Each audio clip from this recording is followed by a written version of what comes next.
Whenever public interest in UFOs seems to fade, a new story emerges to spark the imagination. These Russian satellite photos displayed on the internet in April 2000 show an abandoned Air Force base 90 miles north of Las Vegas. To UFO believers, the base is known as Area 51. They're convinced Area 51 is a prison for captive aliens. Area 51 is surrounded by an air of mystery. People have taken to standing on nearby mountain ridges using telephoto lenses and trying to pierce the veil of secrecy, you might say. During the Cold War, Area 51 is used for experimental flights of super-secret, high-altitude stealth planes that are frequently mistaken for UFOs. These sightings by ordinary citizens provide the CIA and the Air Force with a convenient cover for their clandestine operations. So the government insisted that there was nothing happening at Area 51, and everybody knew something was going on. Of course, it had nothing to do with UFOs, but it was a cover-up. The deception gives rise to rumors about downed UFOs and little green men held behind Area 51's mountain wall. People who work there are sworn to maximum secrecy. They won't even tell you much about how they get there and how they get back from it, except they ride a bus. And stories are that the buses themselves have blanked out windows. The Air Force says there's no mystery attached to Area 51. They insist the base is no longer in use and point to the recent Russian satellite photos as proof. But UFO diehards cling to their belief that the government is covering up the truth. This distrust has its roots in a bizarre incident that occurred during World War II.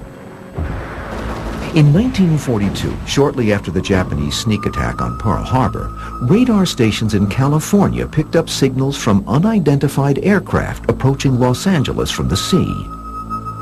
The Los Angeles air alarm, as it's become known, of February 1942, is very impressive because a number of unidentified aircraft were seen, including one quite large one. The city is blacked out. Searchlights scan the skies. Anti-aircraft batteries are manned for action.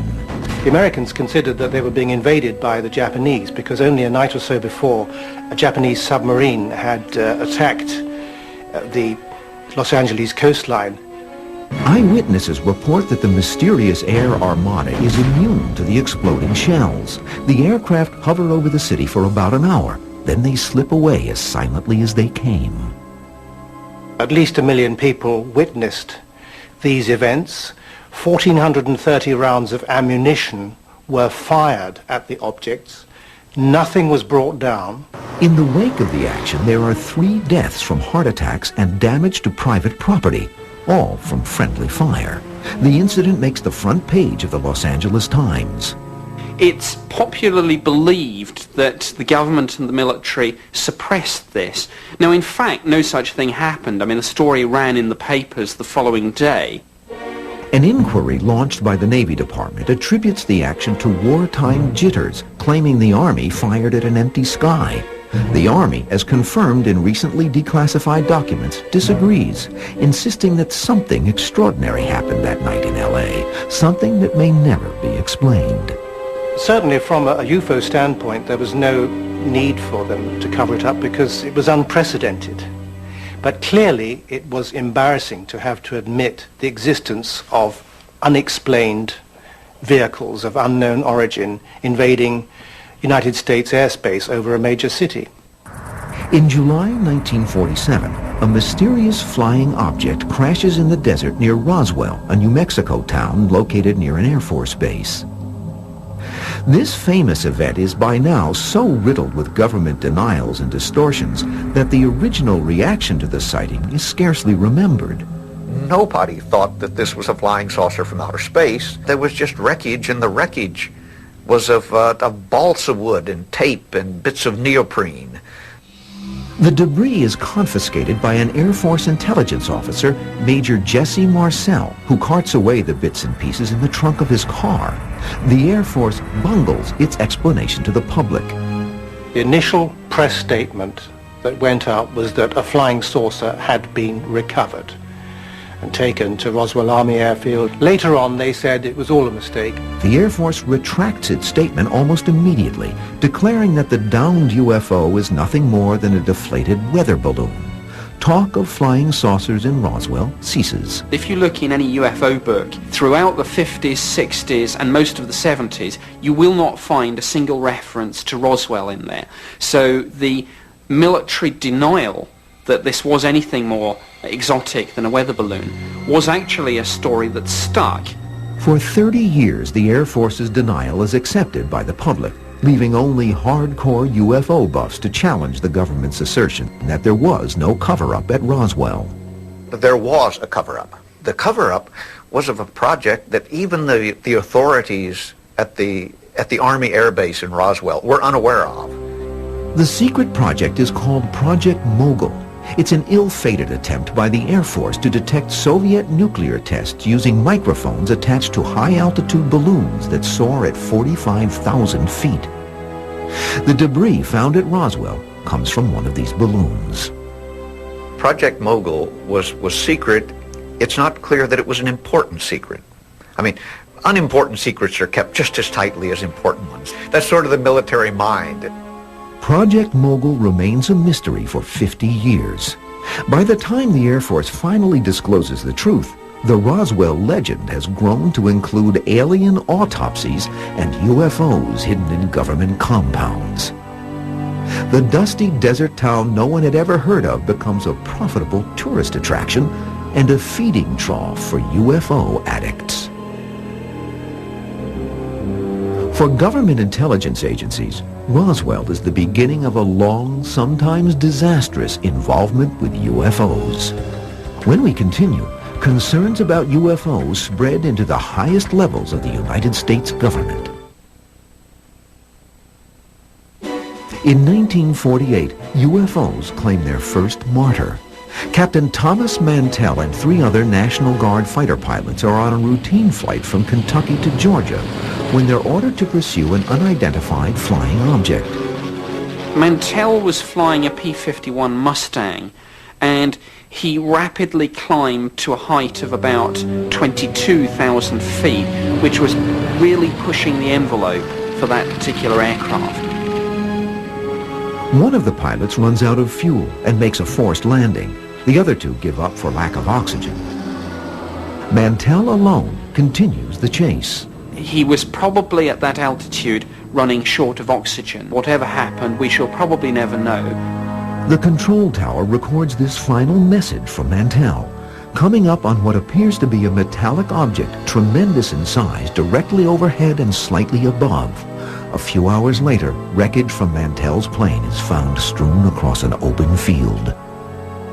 This was the first time, as far as we know, that a pilot had lost his life in the pursuit of an unidentified flying object. The official report states that Mantell died chasing a weather balloon, or perhaps he mistook a distant planet for a UFO.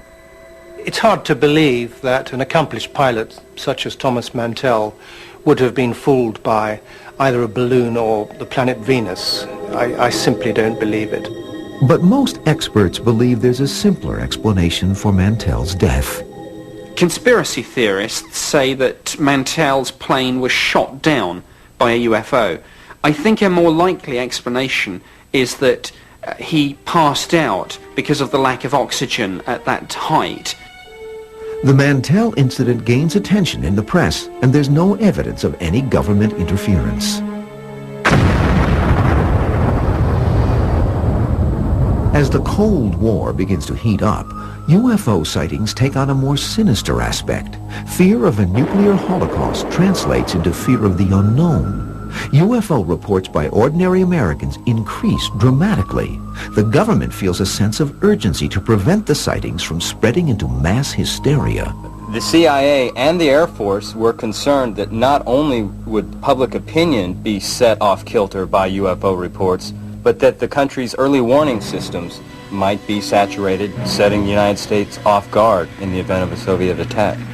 Declassified CIA reports reveal that at the height of the Cold War, the agency took the potential threat of UFOs seriously. Some CIA analysts speculate that a saucer-shaped aircraft being developed by the British and Canadians may cause the rash of sightings.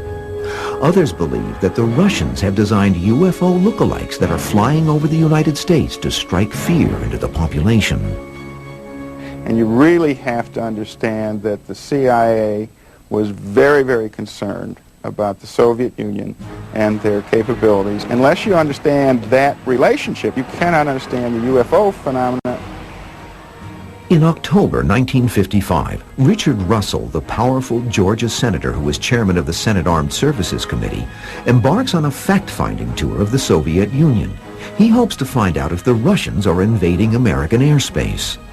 He was taking a trip through Russia, presumably to pick up information on the status of defensive and offensive capabilities of the Soviets. Traveling by train through southern Russia, Russell looks out his compartment window and is confronted by an astonishing sight. He actually saw two circular or disc-shaped aircraft, as he put it, taking off vertically. They rose slowly and then shot off at high speed. Russell races out of his compartment to find his aides. Richard Russell ran in to the room where these men were, told them, look out the window. Sure enough, here's another one of these objects. And then Russell said, we've been told these things don't exist. Now we know that they do. In a report to the CIA, Russell's military advisor and witness to the sighting, Colonel John Hathaway, corroborates the senator's account of the remarkable sighting. The CIA had sort of officially arrived at the conclusion that there was nothing to this problem of flying saucers. So now all of a sudden they're confronted with what they have to consider to be a highly credible report by a credible source. Out of respect for Russell's position in the Senate, both the CIA and the FBI conduct intensive investigations into the cause of the sightings. Senator Russell's report was taken very seriously. They interviewed him extensively. And the determination from that was that what they had really seen were Soviet jet fighters in a very, very steep climb. After testimony is completed, the CIA is anxious to conceal its part in the investigation. Russell's report is buried in the agency's secret files, where it remains classified for 30 years. It's very easy for us to look back on it from the year 2000 and say, well, gee, you should have released that material. And they probably should have. Sightings such as Russell's spur the CIA and the Air Force into stepping up their investigations of civilian sightings in the United States. Publicly, the CIA continues to deny its participation in UFO investigations. The CIA never really joined with the Air Force in investigating UFOs. The Air Force had responsibility for investigating UFOs. Since 1947, the Air Force has monitored and evaluated all UFO activity in the United States. Its investigative arm operates first as Project Sign, then as Project Grudge, and finally in 1952 as Project Blue Book. Project Blue Book was the United States Air Force official study into the UFO phenomenon. Essentially, it ran from 47 through to 69, and it looked at the sightings again to see whether there was anything of any defense significance. Air Force officers attached to Project Blue Book sift through endless reports and interview thousands of eyewitnesses. On January 29, 1952, General John Samford holds a press conference at the Pentagon to explain these sightings. Of this great mass of reports, we have been able adequately to explain the great bulk of them. We've been able to explain them as hoaxes, as erroneously identified friendly aircraft, as meteorological or electronic phenomena, or as light aberrations. Out of more than 12,000 sightings investigated, the Air Force says more than 700 are unexplained. One such unexplained sighting reaches into the White House. Well, there was a sighting in 1952 in Washington, D.C. of UFOs, and in fact they were picked up on National Airport's radar, 3 unidentified flying objects. So the Air Force actually scrambled fighter interceptors to find them. Washington experiences an epidemic of UFO sightings. At least 200 people say they saw UFOs sail over the Capitol Dome, and for 3 days other sightings are reported. The reports reach CIA Director Walter Bedell Smith, who is quoted later as saying, If it was one chance in 10,000 that this was true, we had to identify it and examine it because the national security of this country was at stake. Now, this did disturb the Truman White House, and they began to look into this phenomena, and the Air Force then determined that it was a very natural phenomenon called a temperature inversion. This explanation may have satisfied the White House, but UFO historians believe that President Truman is worried enough to instruct his national security advisors to draft a plan for counteracting an alien invasion. The threat, real or imagined, soon passes, but the CIA and the military increase their surveillance of UFOs. When we continue, a CIA investigation becomes a comedy of errors after two elderly sisters record a message sent to them from outer space. The CIA, they believed that such tapes, however remote the chance, if these tapes were to contain extraterrestrial messages, then a major UFO incident was on their hands.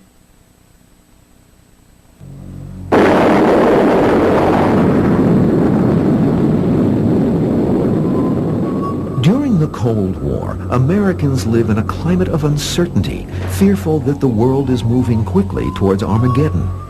The U.S. government faces the dilemma of trying to minimize those fears, which now include UFOs. A major concern for the CIA was that the UFO phenomenon and any mass hysteria that would come with it would set the American public off balance and make them vulnerable to Soviet propaganda. A steep climb in UFO sightings creates confusion among government intelligence agencies, particularly the CIA. For all its know-how, the agency often has no explanation for the origin of unidentified flying objects. They didn't have the sophisticated computers and satellites and technology to allow them to detect what this is or track it. So they had to make excuses as to what was being seen in the sky so as not to alarm the public. The CIA is obsessed with the idea that UFO paranoia, if unchecked, could mushroom into a national crisis. CIA agents posing as Air Force officers are sent across the country to disparage sightings and discredit witnesses. The agency, by its charter, is banned from operating domestically. In order to contact American citizens, often the agency would employ military cover. The agency uses the mass media to dissuade the public from believing in UFOs and establishes a scientific board of inquiry. The CIA became so concerned about national security implications of UFOs that by late 1952 we actually established a scientific panel of civilian scientists to look at this phenomena and see if there was any validity to the idea that it was either Soviet weaponry or people visiting us from other planets. The panel is headed by California physicist Dr. H.P. Robertson. As with other government attempts to find answers to the UFO problem, the Robertson panel's findings will eventually come under attack by UFO believers who maintain that some of the panel members are acting as flunkies for the CIA. CIA convened the Robertson panel in 1953 to officially address the UFO question, but to do so covertly, as the CIA does most things. The panel concludes its investigation, leaving questions about the origins of UFOs unanswered. The scientists on the Robertson panel concluded that UFOs, whatever they were probably not of extraterrestrial origin. These scientists suggested that the government engage in a public debunking campaign to minimize hysteria about UFOs. In its eagerness to keep a lid on public reaction to UFO sightings, the CIA in 1955 becomes entangled in an embarrassing controversy. The incident involves two eccentric sisters from Chicago, former vaudevillians named Mildred and Marie Meyer. The Meyer sisters made a recording of what they believed were space messages. These so-called space messages were nothing more than Morse code from a regular land-based transmitter. But the incident caught the attention of the CIA, which was investigating UFOs at the time. A CIA officer, DeWelt Walker, disguised in an Air Force uniform, is dispatched to interview the sisters.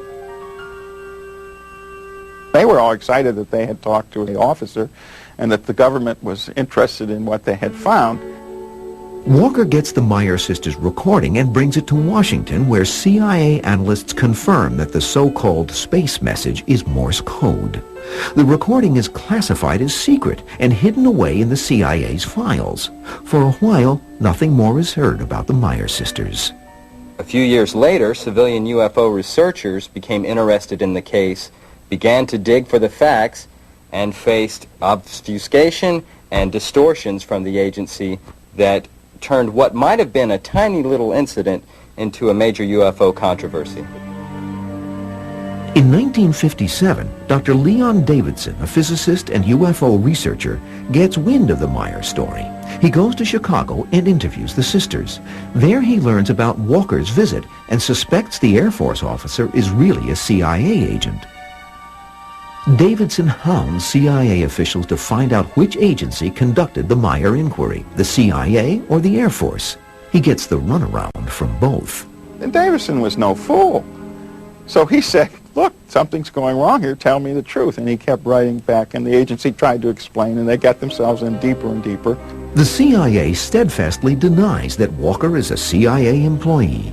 Then, to his dismay, Davidson is told that all the evidence pertaining to the Meyer sisters' investigation has been destroyed to conserve file space.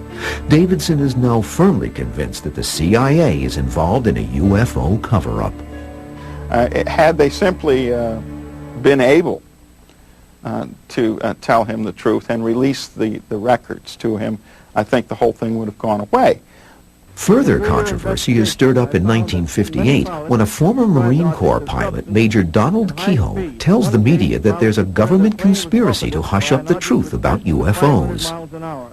Major Donald Kehoe was a great pioneer who stuck his neck out in the early days, championing the cause of the UFO situation. And he was the founder of NICAP, the National Investigations Committee on Aerial Phenomena, and drew to this organization dozens and dozens of highly qualified military personnel. Kehoe argues that the government has in its possession reams of evidence proving that UFOs, controlled by a superior intelligence, are currently in our midst. We are being observed by some type of device which is ahead of us, far ahead of us, and is probably controlled by a highly advanced superior civilization. It has reached to the point where many people in the Air Force have the same conclusion. In fact, the Air Force... Kehoe's voice is soon joined by others. Air Force Captain Edward J. Ruppelt, formerly in charge of Project Blue Book, the Air Force's UFO investigative arm, confides in Kehoe that the CIA is behind the Air Force's debunking of UFO sightings. Ruppelt tells Kehoe, "We're ordered to hide sightings whenever possible and ridicule the witness. We even have to discredit our own pilots." An angry denial by Air Force spokesman Colonel Lawrence Tacker is broadcast on national television. Our critics continually charge that the United States Air Force is withholding information from the general public on this subject. This is absolutely untrue. We are not hiding anything. We have nothing to hide.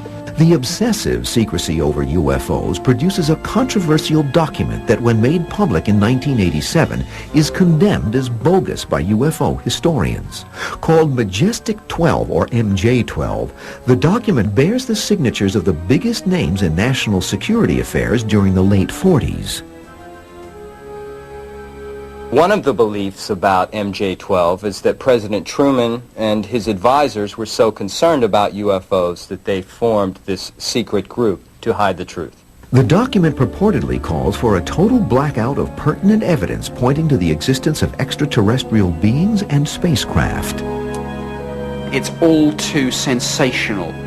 Real government documents, even when they talk about extraordinary things, are much more serious and sober. The MJ-12 documents read like a pop culture document. The obvious inconsistencies in this document convert even hardened UFO believers into doubting its authenticity. I'm convinced that these are indeed fabrications, quite clever fabrications, and the clincher came when one of the papers in the documents is a memorandum supposedly signed by President Truman, which clearly was lifted from a known to be authentic Truman document. Forgery or not, the contents of the disputed document re-emerged during the 1980s when President Ronald Reagan advocates an invisible radioactive shield in outer space to deflect a nuclear attack and, incidentally, protect the human race from an extraterrestrial invasion. At a summit meeting in Geneva, Reagan broaches the subject to his Russian counterpart, Mikhail Gorbachev. Gorbachev said the United States president discussed an extraterrestrial threat, and would our forces collaborate jointly if there was such a threat? Towards the end of a speech to the United Nations General Assembly in 1987, Reagan again brings up the subject of extraterrestrials. The president is reported to have said the following: I occasionally think how quickly our differences worldwide would vanish if we were facing an alien threat from outside this world. And yet I ask, is not an alien force already among us? When we return, an American air base in England is spooked by extraterrestrial visitors. The witnesses were United States Air Force military personnel, so they were trained observers, not prone to making mistakes about things that they see. In September 1964, at Vandenberg Air Force Base in California, Lieutenant Robert Jacobs, a photographic officer, films a routine missile test flight. A few days later, Jacobs screens the footage for his superiors. Clearly visible was a disc-shaped craft which flew around the Atlas missile, which was flying at thousands of miles an hour by this time. Jacobs later describes the astonishing scene. We saw a UFO swim into the picture, distinct and clear. It circled our missile, emitting vivid flashes of light, then vanished. Seconds later, our missile malfunctioned and tumbled out of control in the Pacific Ocean, hundreds of miles short of its target. Jacobs is sworn to secrecy. The film is turned over to two men he is certain are CIA agents. Jacobs remains silent until 1982 when he comes forward to accuse the Air Force and CIA of a cover-up. He decided to come out with the story. People who then investigated his background were told that he'd never been at Vandenberg Air Force Base, he never held a position of officer in charge of filming and so forth. Without his military record and the telltale film, Jacobs is unable to prove that his story is true. Media interest quickly evaporates. By being so secretive about UFOs, not only did the CIA undermine its own credibility with UFO researchers, it gave the public further reason to question the necessity of national security secrecy. Fronting for the CIA, the Air Force in 1966 sets up another scientific panel to investigate the UFO phenomenon. The panel is called the Condon Commission. It's headed up by Dr. Edward Condon, a distinguished physicist at the University of Colorado. The Condon Committee was actually run independently by the University of Colorado, and it was an attempt to look at all the Project Blue Book files to see whether there was a need to continue the research or whether the plug should be pulled. For 2 years, the Condon Commission pursues its goal to determine whether UFOs pose a real threat. The committee's credibility is compromised when two of its members abruptly resign, claiming the commission has already prejudged the non-existence of UFOs. Could the commission's final report be trusted? By the time of the Condon report, the CIA and the Air Force had a very poor track record when it came to informing the public about these agencies' interests in UFOs. Therefore, it's not surprising that public skepticism would taint the proceedings. After conducting an intensive 2-year investigation, the Commission concludes that UFOs, even if they were to exist, are no threat to national security. The Commission recommends dismantling Project Blue Book. The Air Force, by now anxious to put UFOs behind them, will implement the Commission's recommendation and disband Blue Book. But doubts about the committee's objectivity linger to this day. It's difficult to say for sure whether the Condon Committee was truly independent. The United States Air Force may have dropped some hints that it was keen to get out of the UFO business. We'll probably never know. But the UFO controversy refuses to go away. In March 1966, reported sightings near Ann Arbor, Michigan trigger the interest of the CIA and the Air Force. Dr. Alan Hynek, an astronomy professor at Northwestern University in Chicago, is asked to investigate the sightings. Hynek, one of the key figures in the UFO investigations of the 60s, served as an advisor to Project Blue Book. He goes to Ann Arbor, where increasing numbers of people insist they've seen UFOs. Well, I wouldn't describe people that actually believe they saw UFOs as cranks. I think a lot of legitimate Americans believe they've seen something that they can't explain. The sightings continue for several days as more and more people get caught up in a frenzy of excitement. Hynek declares that the Michigan sightings are hysterical reactions to misunderstood natural phenomena, and the issue is laid to rest. But years later, Hynek reveals that he was pressured by a government intelligence agency, presumably the CIA, into coming up with a pat answer for public consumption to prevent panic over a possible invasion from outer space. Less easily explained is a bizarre incident involving American military personnel that occurs in 1980 at an air base in southeast England, located in a place called Rendlesham Forest. Over a series of nights, UFO activity was witnessed by numerous United States Air Force military personnel. Some of them described lights in the sky performing fantastic maneuvers. Some of them actually saw a triangular-shaped metallic craft actually on the ground. Unidentified flying objects reappear 2 nights later. A team of airmen, led by the base's second-in-command Lieutenant Colonel Charles Halt, goes into the forest to investigate. In front of them loom the flashing lights from the reported spacecraft. Halt is quoted as saying, "Here I am, a senior official who routinely denies this sort of thing and diligently works to debunk them, and I'm in the middle of something I can't explain." Subsequently, people went to the site of this encounter and found indentations on the forest floor, and they found damage to the sides of the trees. There was undoubtedly something there, some solid craft. Lieutenant Colonel Halt submits a report to his commanding officer, his account of the sighting backed up by his men. The airbase is suddenly put under a cloud of secrecy. In the aftermath of the Rendlesham Forest incident, the United States Air Force submitted an official report on the incident to the British Ministry of Defence. To me, it is very strange that very little follow-up was done. Halt still hasn't received a straight answer from the Air Force as to what went on in their report and what happened. Rendlesham is still a mystery. When we continue, after 50 years of deliberate deception, the CIA finally lets the public in on one of its most carefully guarded secrets. Over time, the CIA has paid a real price in terms of its public credibility because of deceptions like those that occurred in the UFO story. The most dramatic example of suspected government interference in a UFO sighting happens in Alabama in 1973. Jeff Greenhaw, a rural police chief, responds to a hysterical call from a woman who says she's seen an alien. Greenhaw drives to the remote area and finds his way blocked by a metallic-suited creature standing in the road. He stopped the car, said, "Howdy, stranger." There was no response, so he got his Polaroid camera from out of the glove compartment and took 4 photographs. The creature then began moving away. Greenhaw gets back into his car and tries to follow the creature, who quickly disappears. The next day, Greenhaw tells his story to the media. Story came out. First thing that happened is his mobile home was burnt down, and the original Polaroids, I believe, were damaged. Fortunately, copies had been made by that time.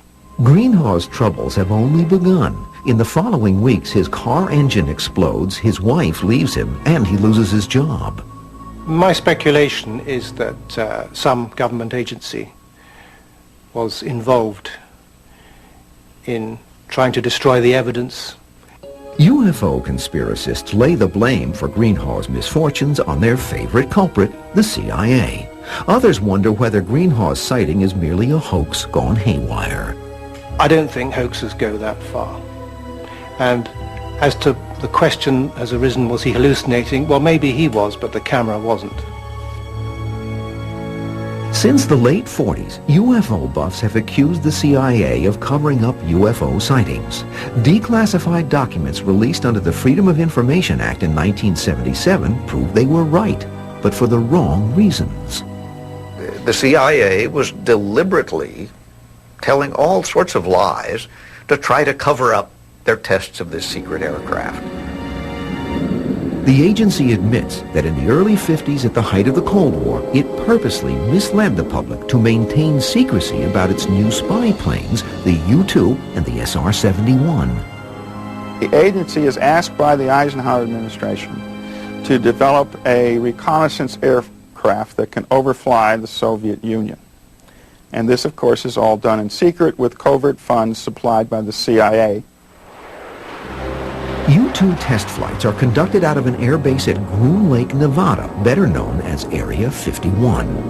U-2 flights originating from Area 51 account for more than half the sightings reported during the 1950s and 60s. Commercial pilots flying at around 20,000 feet are confused by the strange glistening objects soaring high above them at 60,000 feet.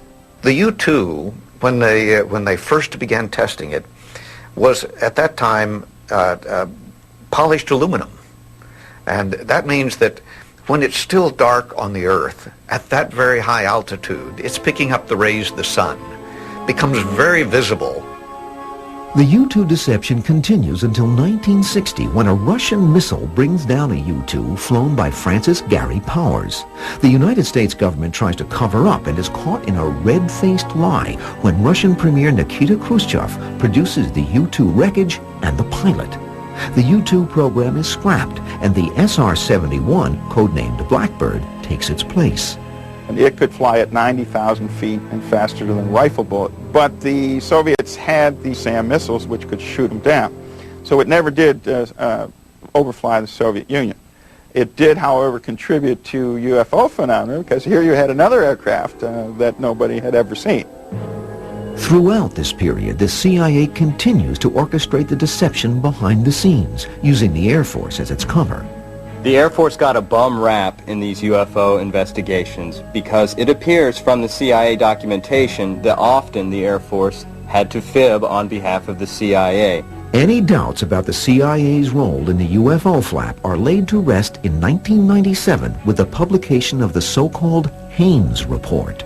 Using a giant sheaf of internal CIA documents to tell the story of the agency's involvement with UFOs, Gerald Haines, a CIA historian, has given us the most complete account of how the agency handled the UFO phenomenon from the 1950s to the present.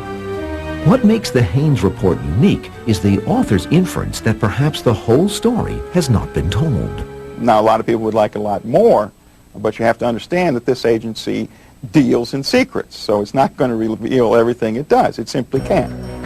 By the 1990s, the CIA has lost all interest in UFOs, but UFO fanatics keep up their attacks on the government, holding to their belief in a vast conspiracy. The ufologists have a real stake in this. I mean, this is their life's work. I mean, who of us, after years working on something, could suddenly decide there was nothing to it?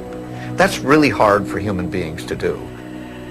Ufologists' suspicions are constantly refueled by new sightings, such as one in Phoenix, Arizona in 1997, where hundreds of spectators swear they saw a formation of unidentified flying objects pass over the city.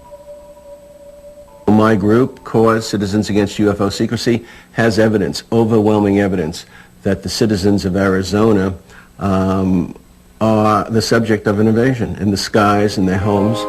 Another field day for true believers is the reawakening in the 90s of the now legendary Roswell incident. In the intervening years since the original sighting in 1947, Roswell has turned into a carnival for UFO buffs. Rumors of government cover-ups are rampant. Crashed saucers, dead aliens, sinister men in black, death threats, cover-ups, the works. Everything that could possibly be pulled out has been pulled out for Roswell. The Pentagon is besieged with requests for information about Roswell. Anxious to put the incident behind them, the Air Force comes clean. admitting that it encouraged the UFO story in order to cover up its high-altitude balloon experiments. The admission leads to a frenzy of anti-government excitement during Roswell's 50th anniversary celebration. The only thing about UFOs that wasn't selling in Roswell at that 50th anniversary celebration, I think, was the government report that revealed every detail and had pictures of the wreckage and pictures of the people who found it. Roswell symbolizes the heated controversy that's still going on between UFO believers and debunkers. The U.S. government insists it's no longer investigating UFOs, but die-hard conspiracists claim it's just another CIA smokescreen. We'll possibly never know the full story of the CIA's involvement with the UFO mystery, simply because, you know, it's impossible ever to get to the bottom of so large and nebulous a subject.